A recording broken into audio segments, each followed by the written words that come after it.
గురుబ్రహ్మ ప్రేక్షకులకు నమస్కారం అండి. ఈ వీడియోలో 2024 సంవత్సరంలోని మార్చ్, ఏప్రిల్, మే ఈ 3 మాసాలలో సింహరాశి వారి ఫలితాలు ఎలా ఉండబోతున్నాయి, ఏ విషయాలలో అనుకూలిస్తుంది, ఏ నెలలో ఏ తేదీలలో మీరు జాగ్రత్తగా ఉండాలి అని చాలా క్లియర్గా డేట్ వైజ్గా వివరిస్తానండి. శ్రీ దుర్గాదేవి జ్యోతిష్యాలయం. మీరు ఇప్పుడు వరకు ఎక్కడెక్కడో జ్యోతిష్యం చెప్పించుకుని నిరాశ చెంది ఉన్నారా? అయితే ఒక్కసారి ఈ గురువు గారికి ఫోన్ కాల్ చేసి చూడండి. ప్రేమ, పెళ్ళి, ఉద్యోగం, రాజకీయం, విదేశీ ప్రయాణం, ధనం నిలకడగా లేకపోవటం, భార్యాభర్తల మధ్య గొడవలు, ఆస్తి తగాదాలు, అప్పుల బాధలు, స్త్రీ పురుషుల ఎలాంటి గుప్త సమస్యలకైనా, ఎటువంటి సమస్యలకైనా ఒక్క రోజులోనే పరిష్కారం చూపుతారు.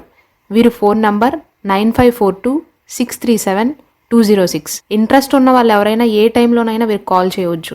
మార్చ్ మాసంలో సింహరాశి వారికి ఎలా ఉండబోతుందంటే, ఈ మార్చ్ మాసంలో కొన్ని పాత పనులను అయితే ఈ సింహరాశి వారు రీస్టార్ట్ చేసే అవకాశాలు ఉన్నాయండి. అంటే గతంలో స్తంభించిన కార్యక్రమాలు, గతంలో ఆగిపోయిన పనులను పునఃప్రారంభించే అవకాశాలు ఉన్నాయి. పునఃప్రారంభించటమే కాకుండా సక్సెస్ఫుల్గా కంప్లీట్ చేసే అవకాశాలు ఉన్నాయి. ఈ మార్చ్ మాసం అనేది సింహరాశి వారికి 70% అనుకూలంగా ఉంటే కేవలం 30% మాత్రమే ప్రతికూలంగా ఉంటుంది. పట్టుదలతో వ్యవహారాలన్నిటిలో కూడా విజయాన్ని సాధిస్తారు. నూతన వ్యవహారాలు చేపట్టినా అన్నిటిలో కూడా విజయమే దక్కుతుంది. ధనాదాయం బాగుంటుంది. కుటుంబ శ్రేయస్సుకై ఈ మాసం అంతా కూడా శ్రమిస్తారు. కుటుంబ సభ్యులపైన నమ్మకం పెరుగుతుంది. వారిపైన ప్రేమ పెరిగే సందర్భాలు, ప్రేమ పెరిగే సంఘటనలు చోటు చేసుకుంటాయి. అన్నిటికన్నా అందరికంటే కూడా నా కుటుంబ సభ్యులే నాకు ముఖ్యము అని గుర్తు చేసుకునే సందర్భం ఒకటి ఎదురవుతుంది. అవకాశాలన్నిటినీ కూడా సద్వినియోగం చేసుకుంటారు. నిరుద్యోగులకు ఉద్యోగ ప్రయత్నాలు కూడా యోగిస్తాయి. మంచి ఉద్యోగాన్ని పొందే అవకాశాలైతే మార్చ్ మాసంలో సూచిస్తుంది. విద్యార్థులకు విద్యా విషయాల్లో అనుకూలతలు సూచిస్తున్నాయి. తోటి విద్యార్థుల కన్నా కూడా ఎక్కువ మార్కులను పొందగలుగుతారు. చదివినవన్నీ కూడా ఈ మార్చ్ మాసంలో బాగా గుర్తుంటాయి. యాక్టివ్గా ఉండగలుగుతారు. సంపద వృద్ధి చెందుతుంది. ఈ మార్చ్ మాసాంతంలో కీర్తి ప్రతిష్టలు పెరుగుతాయి. కాలం అంతా కూడా మీకు అనుకూలంగా ఉంటుందండి. అన్ని విధాలైన విఘ్నాలన్నీ కూడా తొలగిపోతాయి. గతంలో నిలిచిపోయిన పనులన్నిటినీ కూడా ఎటువంటి ఆటంకాలు లేకుండా పూర్తి చేయగలుగుతారు. సింహరాశి వివాహితులు ఎవరైతే ఉన్నారో, అంటే పెళ్ళైన వారు సంతాన ప్రయత్నాలు కనుక చేస్తున్నట్లయితే వారికి ఈ మార్చ్ మాసంలో అనుకూలతలు ఎక్కువగా సూచిస్తున్నాయి. ఈ మాసంలో సంతానానికి సంబంధించిన శుభవార్తలను వినే అవకాశాలు ఉన్నాయి. వ్యాపారస్తులకు మంచి లాభాలు ఉండబోతున్నాయి.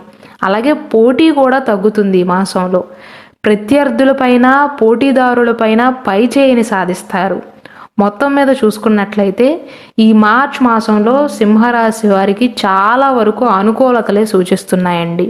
కాబట్టి సింహరాశిలో జన్మించి మీకు ఇంకా ఉద్యోగం లేనట్లయితే ఈ మార్చ్ మాసంలో మీరు గట్టిగా ప్రయత్నాలు చేయండి. విజయాన్ని సాధించగలుగుతారు. సింహరాశి వారికి ఏప్రిల్ మాసంలో ఎలా ఉండబోతుందంటే, ముఖ్యంగా నేను చెప్పవలసింది ఏంటంటే, ఈ మాసంలో సింహరాశి వారు కుటుంబ విషయాలను మాత్రం బయటికి చెప్పకుండా ఉండటమే మంచిది. మీరు స్త్రీలైనా పురుషులైనా సరే, ఇంటి గుట్టు లంకకు చేటు అన్నట్లుగా మీ గుట్టుని గనక మీరే బయటికి చెప్తే మీ సమస్యలను మీరే కొని తెచ్చిపెట్టుకున్నట్లుగా అవుతుంది. భూ సంబంధిత క్రయ విక్రయాలలో నష్టాలు సూచిస్తున్నాయి. కాబట్టి ఏప్రిల్ మాసంలో మాత్రం సింహరాశి వారు భూమి కొనుగోలు చేయటం కానీ, భూమి అమ్మటం కానీ, ఇలాంటి క్రయ విక్రయాల విషయంలో తలదూర్చొద్దండి. అది మీ ఆస్తి అయినా వేరొకరి ఆస్తి అయినా సరే. మాతృవర్గీయులకు ఆరోగ్య సమస్యలు సూచిస్తున్నాయి. పరదేశంలో ఎవరైతే ఉద్యోగం చేస్తున్నారో ఉద్యోగ అస్థిరత్వానికి సంబంధించిన సమస్యలు ఎదురవుతాయి ఏప్రిల్ మాసంలో. స్వదేశంలో పనిచేస్తున్న ఉద్యోగస్తులకు బాగానే ఉంటుంది, కానీ విదేశాలలో పనిచేస్తున్న వారికి మాత్రం పెద్దగా బాగోదండి. ఈ మాసంలో వ్యక్తిగత జీవితంలో సంతోషాలు కాస్త తక్కువగా ఉంటాయి. వ్యాపార వ్యవహారాలు సామాన్యంగా ఉంటాయి. పై అధికారులతో మాత్రం వివాదాలు తగ్గే అవకాశాలు ఉన్నాయి. ధన వ్యయం కొద్దిగా అదుపులోకి వస్తుంది. నూతన ఆలోచనలను కార్యరూపంలో పెట్టడానికి, అలాగే పెద్దలను సంప్రదించటానికి, వారి యొక్క సలహాలను తీసుకోవటానికి ఈ మాసంలోని 14వ తారీఖు నుండి 22వ తారీఖు మధ్య కాలం, ఈ 6 రోజులు కూడా మీకు అనుకూలంగా ఉంటుందండి. ఏప్రిల్ మాసంలోని చివరి వారంలో ఉద్యోగ జీవితంలో ఒక నష్టం కానీ, ఒక ఆందోళన కానీ, ఆవేశపడే సంఘటనలు, వాహనానికి సంబంధించిన నష్టాలు ఎదురయ్యే అవకాశాలు ఉన్నాయండి. కావున సింహరాశి వారు చివరి వారంలో జాగ్రత్తలు తీసుకోవాలి. బండి నడిపేవారు, అలాగే ఉద్యోగం చేస్తున్నవారు కూడా. గౌరవానికి సంబంధించిన సమస్యలు బాధిస్తాయి. నేత్రానికి సంబంధించిన అనారోగ్యం ఉన్నవారికి కూడా వారి సమస్య తీవ్రంగా మారుతుంది. ఒక రకంగా శస్త్రచికిత్సకు కూడా దారి తీయవచ్చును అని చెప్పవచ్చు. ప్రయాణాలు లాభిస్తాయి. వ్యాపార ఉద్యోగ వ్యవహారాలు సామాన్యంగా ఉంటాయండి. ధనాదాయం సామాన్యంగా ఉంటుంది. నూతన వ్యవహారాలు మిశ్రమ ఫలితాలను ఇస్తాయి. కానీ ఆస్తి విషయాలను పరిష్కరించడానికి కానీ, కొత్త ఆస్తి కొనుగోళ్లకు అనుకూలం కానే కాదండి ఏప్రిల్ మాసం. అలాంటివి పెట్టుకోవద్దు. వీలైతే నెక్స్ట్ మంత్కు వాయిదా వేసుకోండి. చివరి వారంలో మీ అశ్రద్ధ వల్లే నష్టాలు జరుగుతాయి. శ్రమ కాస్త ఎక్కువగా ఉంటుంది. ఆలోచించి నిర్ణయాలను తీసుకోండి. మీరు ఎంత కష్టపడుతున్నారా అన్నది కాదు, సరైన సమయంలో సరైన నిర్ణయం తీసుకున్నారా లేదా అన్నది ముఖ్యం. ఈ మాసంలో ఉద్యోగ మార్పిడికి ప్రయత్నాలు చేయకుండా ఉండటమే మంచిది. అంటే ఆల్రెడీ ఉద్యోగం చేస్తూ మెరుగైన ఉద్యోగ ప్రయత్నాలు ఎవరైతే చేస్తున్నారో ఉద్యోగ ప్రయత్నాలు చేయండి, కానీ ఉన్న ఉద్యోగాన్ని మాత్రం వదులుకోవద్దు ఈ మాసంలో. అలాగే వ్యాపారాలు చేసేవారు కూడా, ముఖ్యంగా భాగస్వామ్య వ్యాపారాలు ఎవరైతే చేస్తున్నారో వారు ఏప్రిల్ మాసంలో ఖచ్చితంగా జాగ్రత్తలు తీసుకోవాలి. మీరు చేపట్టిన పనుల్లో ఇబ్బందులు ఉన్నా సరే చివరికి మీరే విజయం సాధిస్తారు, కానీ కాస్త టెన్షన్ పడతారు. శ్రమ ఎక్కువగా ఉంటుంది. ఏప్రిల్ మాసంలోని 11, 15, 26, 30 ఈ తేదీలు అనుకూలమైనవి కావండి. ఈ తేదీల్లో ముఖ్యమైన పనులను అస్సలు ప్రారంభించవద్దు. ముఖ్యమైన నిర్ణయాలను అస్సలే తీసుకోవద్దు. ఈ ఏప్రిల్ మాసంలో సింహరాశిలో జన్మించి ఎవరైతే చదువుకుంటున్నారో వారికి మిశ్రమ ఫలితాలు ఉంటాయండి. పరీక్షా కాలంలో జాగ్రత్తలు అవసరం. విశ్వాసం లేకపోయినా పనికిరాదు, అతి విశ్వాసం కూడా పనికిరాదండి. మొత్తం మీద చూసుకున్నట్లయితే సింహరాశి వారికి కొన్ని విషయాలలో ఏప్రిల్ మాసంలో అననుకూల ఫలితాలు సూచిస్తున్నాయి. ముఖ్యంగా 11, 15, 26, 30 ఈ 4 తేదీలలో మీరు జాగ్రత్తలు తప్పనిసరిగా తీసుకోవాలండి. 2024 సంవత్సరం మే మాసంలో సింహరాశి వారికి ఎలా ఉండబోతుందంటే, ఈ మాసంలో గృహ నిర్మాణానికి సంబంధించిన వ్యవహారాలలో ఆటంకాలు తగ్గుతాయండి. వ్యాపారాలు సజావుగా సాగుతాయి. ధనాదాయం బాగుంటుంది. మీ ప్రమేయం లేకుండానే కొన్ని పనులు పూర్తవుతాయి. అది మీకు ఎంతో ఆనందాన్ని ఇస్తుంది. అలాగే మీ వర్గంలో కూడా మీ పట్ల గౌరవ మర్యాదలు పెరుగుతాయి. సామాజిక కార్యక్రమాలలో పాల్గొంటారు. నూతన విషయాలపై ఏకాగ్రత పెరుగుతుంది. నూతన సాంకేతిక పరిజ్ఞానం కూడా పెరుగుతుంది అని చెప్పాలి ఈ సింహరాశి వారికి. వ్యక్తిగత జీవితం కూడా గతంతో పోలిస్తే ప్రశాంతంగా ఉంటుందండి. ఈ మాసంలోని 12వ తారీఖు, 16, 17, 26, 27 ఈ 5 తేదీలు మీకు చాలా అనుకూలమైనటువంటి కాలం అండి.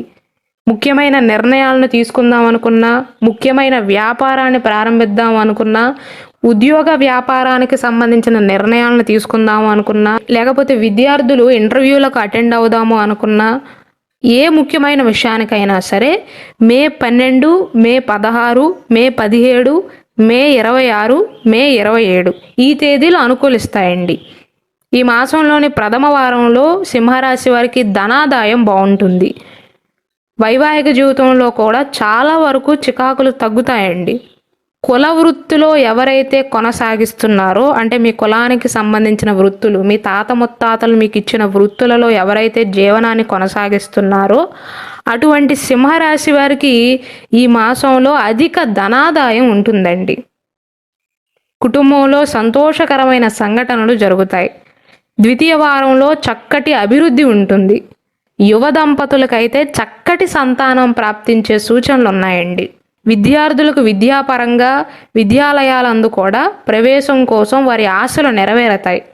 గృహ నిర్మాణ పనుల్లో ఆటంకాలు తగ్గుతాయండి. తృతీయ వారంలో కూడా మీరు తీసుకునే నిర్ణయాలు మంచి ఫలితాలను ఇస్తాయి. చివరి వారంలో సామాన్య ఫలితాలు ఉంటాయి. మొత్తం మీద చూసుకున్నట్లయితే సింహరాశి వారికి మే మాసంలో వారి జీవితం సంతృప్తికరంగా ఉంటుందండి. శత్రువుల మీద విజయాన్ని సాధిస్తారు. నూతన ఆలోచనల కార్యరూపంలో పెట్టడానికి కూడా మే మాసం అనేది అనుకూల కాలంగా చెప్పవచ్చు. చివరి వారంలో మాత్రం జ్వరానికి సంబంధించిన సమస్యలు బాధిస్తాయి. అంటే జ్వరం రాదు కానీ ఒళ్ళు వేడిగా అనిపించటం, బయట బాడీ కూల్గా ఉన్నా టెంపరేచర్ నార్మల్గా ఉన్నా సరే లోపల మీకు వేడి చేసినట్లుగా అనిపించటం ఇలాంటివి జరుగుతాయండి. ఉష్ణోగ్రతకు సంబంధించిన సమస్యలు. మొత్తం మీద చూసుకున్నట్లయితే ఏప్రిల్ కంటే మే మాసం మీకు బెటర్గా ఉంటుందండి. అయితే నేను చెప్పిన తేదీలలో జాగ్రత్తలు తీసుకోండి. ఇవి సింహరాశి వారికి మార్చ్, ఏప్రిల్, మే మాసంలో జరగబోయే సంఘటనలు. అలాగే మన గురుబ్రహ్మ ఛానల్లో 2024 సంవత్సరంలో సింహరాశి వారికి ఎలా ఉండబోతుంది, శ్రీ క్రోధినామ సంవత్సరంలో సింహరాశిలో ఉన్న 3 నక్షత్రాల వారికి నక్షత్ర ఫలాలు ఎలా ఉన్నాయి అన్న అంశం పైన చాలా క్లియర్గా వివరించానండి. అలాగే రాక్షస గణంలో జన్మించిన వారి స్వభావం ఎలా ఉంటుంది, దేవగణంలో జన్మించిన వారు ఎవరు, ఏ నక్షత్రాల్లో జన్మించిన వారు దేవగణానికి చెందినట్లు, ఏ నక్షత్రాల్లో జన్మించిన వారు మనుష్య గణానికి చెందినట్లు అని సపరేట్ వీడియోస్ చేశానండి. దయచేసి వాటిని కూడా వీక్షించండి.